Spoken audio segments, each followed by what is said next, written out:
নমস্কার বন্ধুরা, সোমার রান্নাঘরে আপনাদেরকে অনেক অনেক স্বাগত জানাই। তো কেমন আছেন বন্ধুরা? নিশ্চয়ই ভালো আছেন।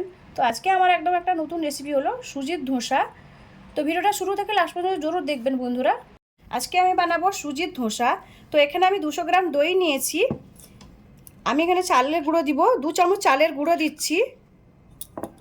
এখানে আমি সুজি নিয়েছি, এটা আমি বারিক দানা সুজি নিয়েছি। আপনারা চাইলে মোটা দানাও সুজিটা নিতে পারেন। তো সুজিটা আমি দিয়ে দিচ্ছি। আমি ছোটো বাটির 1 বাটি সুজি দিয়েছিলাম, আর অল্প একটু সুজিটা দিচ্ছি। এবার স্বাদ মতো নুন দিয়ে দিলাম আমি। এটাকে ভালো করে মিক্স করে নিব। আমি জল দিচ্ছি, জল দিয়ে ভালো করে মিক্স করে নিব এইভাবে। আর একটু জল লাগবে, একটু পাতলা হবে ব্যাটারটা, অনেকটাই পাতলা আছে এই দেখুন ব্যাটারটা। তো এটাকে আমি 15 মিনিট এভাবে ঢাকা দিয়ে রেখে দিচ্ছি। ব্যাটারটা আমি ভিজিয়ে রেখেছিলাম 15 মিনিট। দেখুন সুজিগুলো পুরো ফুলে গেছে, ব্যাটারটা আমার পুরো রেডি হয়ে গেছে। ব্যাটারটা অনেকটাই পাতলা লাগে সুজির ধোসাগুলোতে, দেখুন অনেকটাই পাতলা এটা।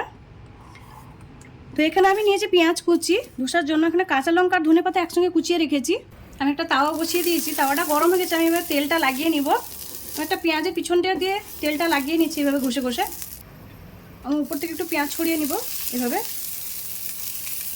কাঁচা লঙ্কা ধনেপাতাটাও ছড়িয়ে নিলাম এভাবে। এবার সুজির ব্যাটারটা আমি দিয়ে দিব এভাবে। জাল জাল মতন হবে এটা। এবার আমি তেল দিয়ে দিব। এবার আমি ঢাকা দিয়ে দিচ্ছি 5 মিনিট। এবার আমি ঢাকাটা খুলে নিচ্ছি।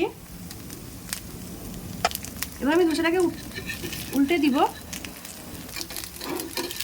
আমি উল্টে দিলাম এভাবে ধোসাটাকে। অনেক সুন্দর ধোসাটা হয়, ক্রিস্পি হয় একদম খেতে। এই ধোসাটা হয়ে গেছে, এটাকে তুলে নিচ্ছি আমি। এবার পেঁয়াজ দিয়ে দিলাম আমি ওপর, ভালো করে নিচে পেঁয়াজটা দিয়ে দিলাম। ধনেপাতা কাঁচা লঙ্কাটাও দিয়ে দিয়েছি আমি। এবার আমি ব্যাটারটা দিয়ে দিব, সেম পদ্ধতিতে ব্যাটারটা আমি দিয়ে দিব। এবার আমি তেল দিয়ে দিব অল্প করে, আর ঢাকা দিয়ে দিব আমি। এবার আমি ঢাকাটা খুলে নিচ্ছি। এবার আমি উল্টে দিব, উল্টে দিচ্ছি আমি এভাবে।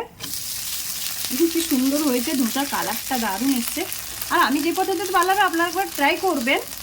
ধোসাগুলো খেতে অনেকটাই ভালো হয়, অনেক তাড়াতাড়িও হয়ে যায় ধোসাগুলো। বাড়িতে থাকা জিনিসপত্রতেও ধোসাগুলো বানানো হয়। এটাকে আমি তুলে নিচ্ছি, আর বাকি ধোসাগুলো আমি এইভাবে সবগুলো বানিয়ে নিব।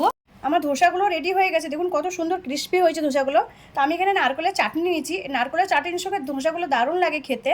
ধোসার রেসিপিটা যদি ভালো লাগে লাইক করুন, শেয়ার করুন, সাবস্ক্রাইব করুন, আর আমাকে কমেন্ট করে জানান আমার সুজির ধোসার রেসিপিটা কেমন লাগলো। ধন্যবাদ বন্ধুরা, ভালো থাকেন।